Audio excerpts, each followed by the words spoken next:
জিনিসপত্রের দাম লাগাম ছাড়া হয়ে গেছে, শাক সবজির দাম লাগাম ছাড়া। প্রফেসর ইউনূসের সরকারের কোনো হোলদোল নাই, মানুষের দুঃখ তাদের চোখে পড়ে না। মানুষের চাইতেছে জিনিসপত্রের দাম কমুক, চারিদিকে হাহাকার। সরকার বাজার ইন্সপেকশন করে, এটা করে দাম কমে। ওদের কোনো আইডিয়াই নাই জিনিসপত্রের দাম বাড়ে কিভাবে।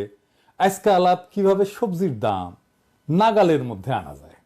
এটাও হলো একটা রাজনৈতিক ইস্যু, তবে রাজনৈতিক দলের ক্ষমতা নিয়ে কামড়াকামড়ির ইস্যু না।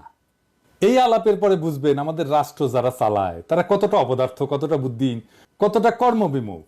যে সমস্যার সমাধানে সে নিজে তো কিছু করেই না, যারা সমাধানটা কইরা দিতে পারতো তাদেরও সাহায্য নেয় না। তো আমি ঠিক করছি যে পলিটিক্যাল ইস্যু নিয়ে এপিসোড বানানোর পাশাপাশি কিছু জাতীয় এরকম সমস্যা নিয়ে আলাপ করব, যেগুলো আমাদের নিজেদের জীবনে সরাসরি সমস্যা তৈরি করে। শুধু আলাপটা না, আমরা আলাপ করব কিভাবে এই সমস্যার সমাধান করা যায়।